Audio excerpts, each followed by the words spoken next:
नमस्कार. कथा मराठी चॅनलवर तुमचं सगळ्यांचं स्वागत आहे.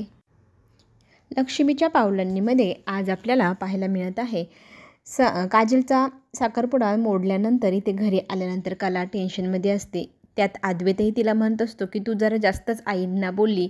मिसेस खरेंना वाईट वाटत असेल ती तुझ्या आई आहे आणि कोणतीही आई मुलांच्या बाबतीत चांगलाच निर्णय घेईल. ती जो काही निर्णय घेत असेल तिच्या दृष्टीने तो बरोबर होता, तुझ्या दृष्टीने तो बरोबर नाही.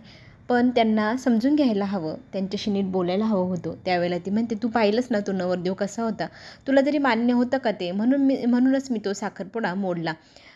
आणि त्याच वेळेला तिथे सोहम येतो. सोहमने ते ऐकल्यानंतर विचारू लागतो काय झालं, साखरपुडा मोडला?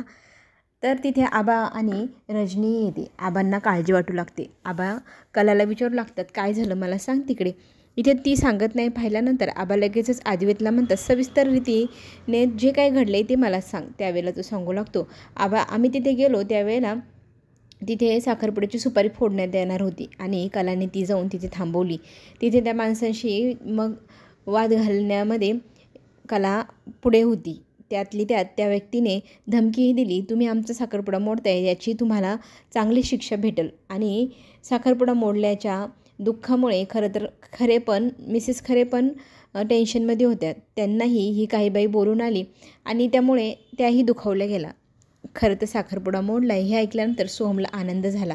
आबा म्हणतात जे काही झालं ते फारच वाईट झालं, पण नक्की याच्यातनं काहीतरी चांगलं निघेल. इथे कलाला चक्कर आल्यासारखं होतं आणि अद्वैत तिला घेऊन खोलीत निघून जातो. रजनी म्हणते एकदाचा त्या काजलचा साखरपुडा झाला असतं तर बरं झालं असतं. आता हा सोहम पुन्हा तिच्याकडे जातोय की काय म्हणून तिला टेन्शन येऊ लागले. इथे सगळेजण टेन्शनमध्ये असतात. काजलची आई, काजलचे बाबा समजवत असतात की संगीता अगं तू जास्त टेन्शन घेऊ नको, याच्यातनं या काहीतरी चांगला मार्ग निघेल. कुठलीही गोष्ट घडते तर चांगल्यासाठीच घडते असा आपण विचार करायला हवा. पण ती टेन्शनमध्ये असते. काजल तिच्याशी बोलण्याचा प्रयत्न करते. हे बघ आई, मी तुला वचन देते, आता इथून पुढे जे काही होईल ते तुझ्या मनासारखं होईल. मी तुझ्या मनाविरुद्ध काहीही वागणार नाही. खूप काळजीपूर्वक वागल आणि ताईंनी घेतली आहे ना माझी जबाबदारी. ताई जसं सांगेल तसंच मी करेल. ताईच्या नावाला, ताईच्या इज्जतीला काहीही दाग धब्बा लागू देणार नाही. माझ्यावर विश्वास ठेव आणि तूही टेन्शन घेऊ नकोस गं, काहीतरी होईल चांगलं असं म्हणत ती रडू लागते. संगीता समजूत घातल्यानंतर तिला जवळ घेते. खरंच बाळा, काहीतरी मार्ग निघायलाच हवा म्हणून टेन्शन घेतलेलं दोघंही एकमेकींच्या मिठीत रडत असतात.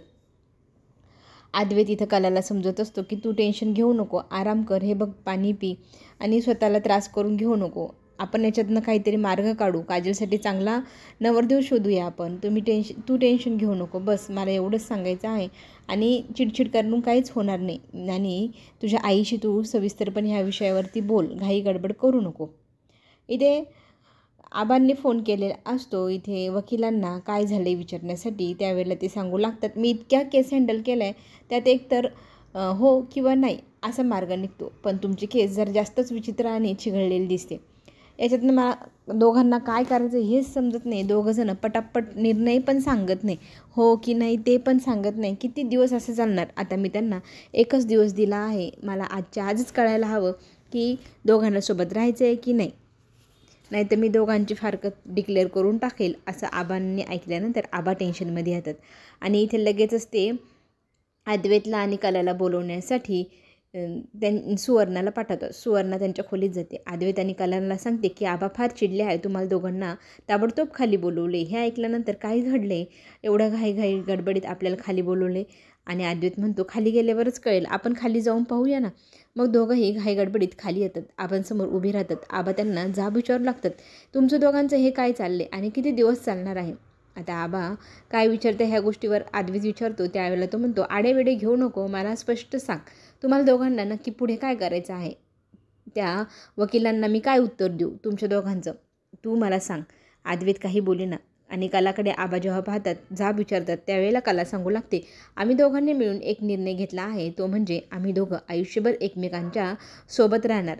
हे ऐकल्यानंतर आबांच्या आनंदाला तर सीमाच उरली नाही. आबांना इतका आनंद होतो. दोघांचा हात हातात देत सांगतात तुम्हाला कधी कुणाची नजर नको लागायला.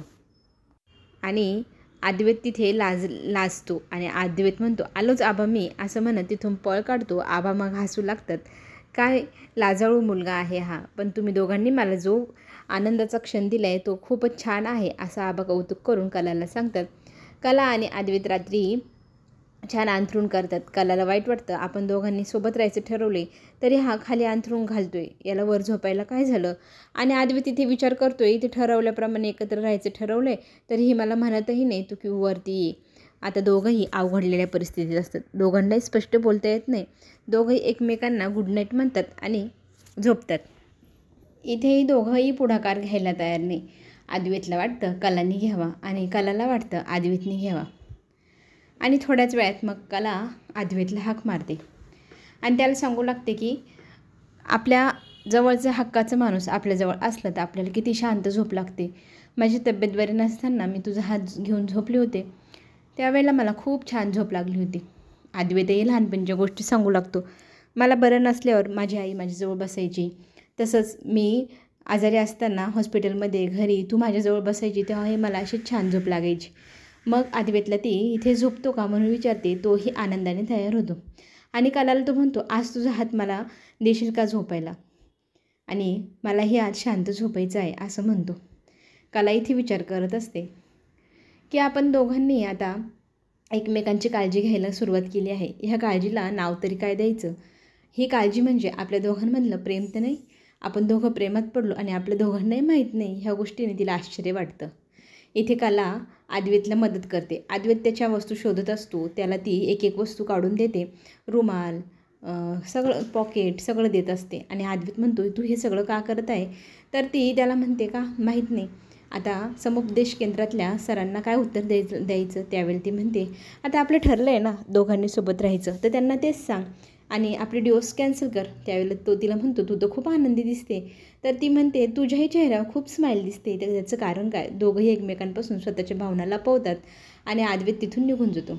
अद्वैत वकिलांना भेटल्यानंतर तिथे येऊन बोलू लागतो की तुम्ही जो काही निर्णय आम्हाला दिला आहे तो आम्ही मान्य केला आहे. आम्हाला दोघांना एकमेकांसोबत राहायचं आहे हे आम्ही ठरवलं आहे.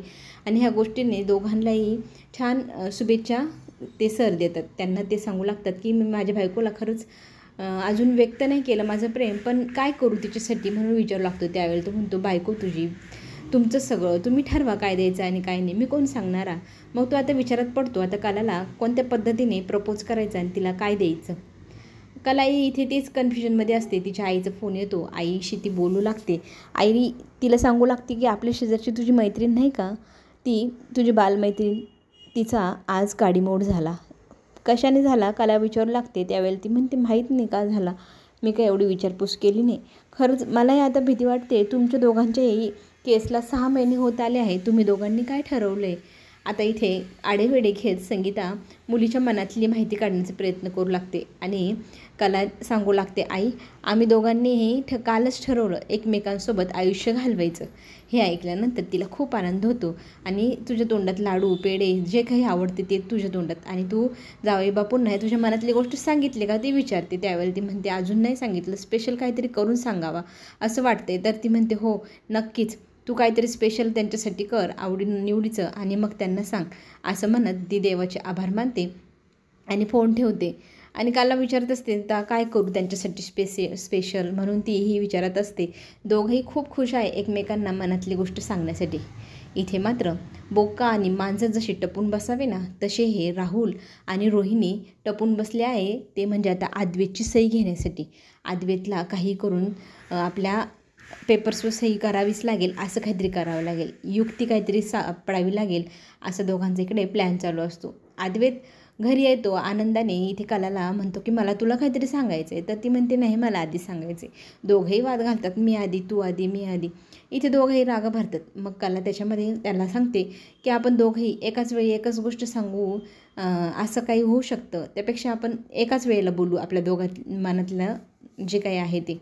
आणि मग दोघंही एकाच वेळेला म्हणतात आपण दोघं पुन्हा लग्न करायचं का. चला तर मग अद्वैत आणि कलाचं पुन्हा लग्न पाहायला तयार व्हा. चॅनलला लाईक करायला सबस्क्राईब करायला विसरू नका. आपण पुन्हा भेटूया नवीन अपडेटसोबत. धन्यवाद.